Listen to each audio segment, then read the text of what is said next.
À l'origine, il était le franc des colonies françaises d'Afrique, CFA. Trois lettres qui se sont depuis détachées de leur définition colonialiste. Mais vous l'appelez l'arme invisible de la France-Afrique, Fanny Pigeot. Bonsoir. Bonsoir. C'est en tout cas le titre de votre ouvrage, Une histoire du franc CFA, coécrit avec l'économiste sénégalais Dongo Samba Sylla.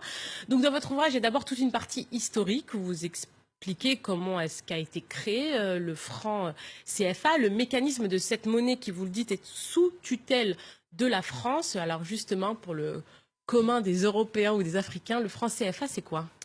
Alors il faut bien voir que il a été créé pendant la colonisation en 1945 et que l'objectif, il a été créé par la France et que l'objectif c'était d'avoir un contrôle économique des colonies pour Paris et aussi de faciliter le drainage des ressources des colonies vers la métropole.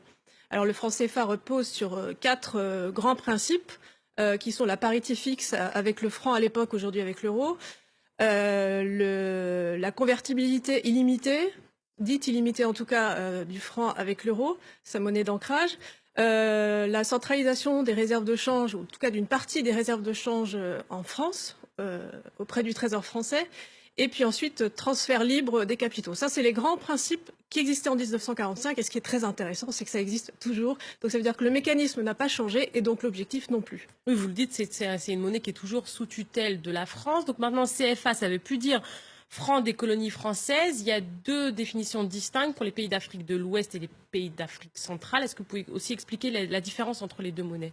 Alors effectivement, aujourd'hui, on a justement pour voir les différences. Voilà, on a deux zones monétaires en fait, mais qui fonctionnent sur exactement les mêmes principes.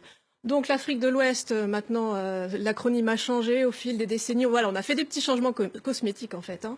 Mais pour l'Afrique de l'Ouest, ça veut dire CFA, ça veut dire Communauté financière d'Afrique de l'Ouest.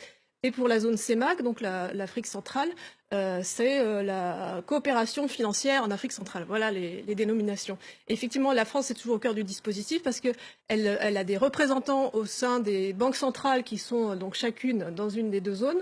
Une à Yaoundé, au Cameroun, une à Dakar, au Sénégal. Et puis tout ça, c'est sous la tutelle, effectivement, du Trésor français.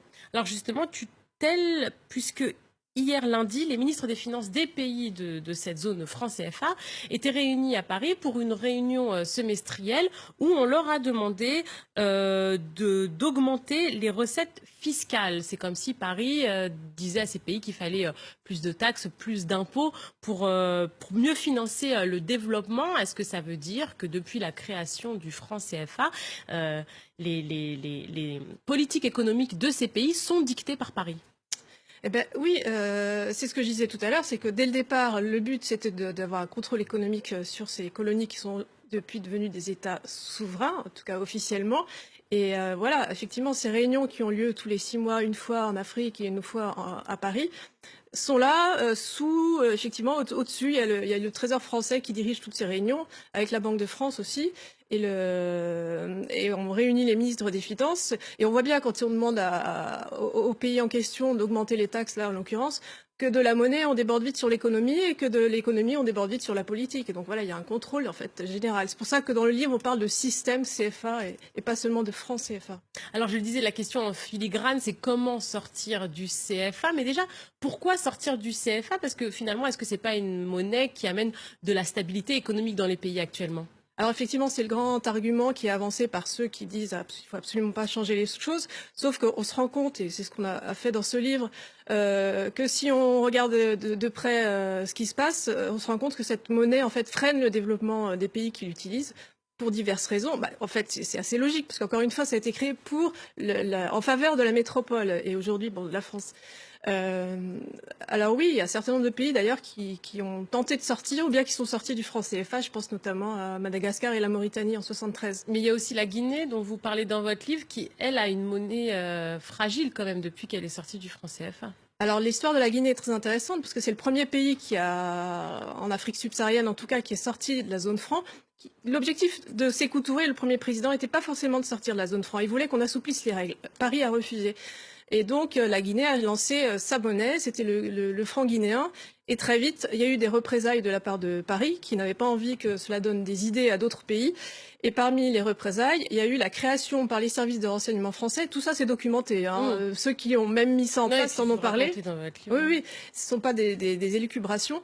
Donc, les services secrets français ont créé de la fausse monnaie qui sont allés écouler sur le marché guinéen. Et ça a évidemment contribué à faire plonger l'économie du pays.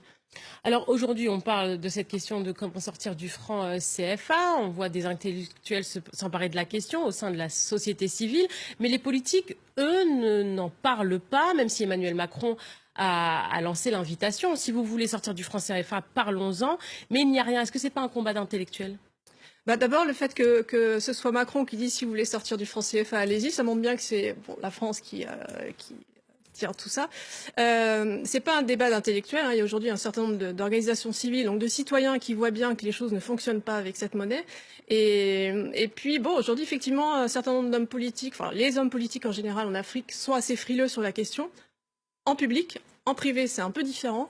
Et il faut bien comprendre que, ce qu'on disait tout à l'heure à propos de la Guinée, il y a eu un certain nombre de chefs d'État qui ont, dans les années 60 et 70, tenté de sortir du franc ou bien ont émis des critiques. Et certains d'entre eux ont été éliminés, je pense à Sylvanus Olympio au Togo notamment. Et vous pensez qu'il a été éliminé pour cette question du franc CFA ? Parce que vous parlez aussi de Thomas Sankara en disant ceux qui ont voulu en sortir sont morts. Vous citez Thomas Sankara, mais on peut pas dire Thomas Sankara, on dit simplement qu'il avait des positions sur la monnaie assez précises. Il n'a pas pu aller au bout de... Il n'a pas pu aller au bout de l'ensemble de ses projets. De toute façon, qui était aussi, pas seulement monétaire, mais économique, politique, etc. Oui, ce qui est sûr, c'est que Sylvanus Olympio au Togo avait un projet très précis de sortie du franc CFA, que c'était très compliqué d'y arriver, et puis là aussi, il n'a pas pu mener son projet jusqu'au bout, parce qu'il a été assassiné au milieu de cette affaire. En tout cas, on peut lire l'intégralité de cette affaire, justement, et de l'histoire du franc CFA dans votre ouvrage « L'arme invisible de la France-Afrique, une histoire du franc CFA ». Merci, Fanny Pigeaud, d'avoir été dans le Journal de l'Afrique. Merci à vous de nous avoir suivis. Tout de suite, c'est la suite de Paris Direct avec Claire Bonichon.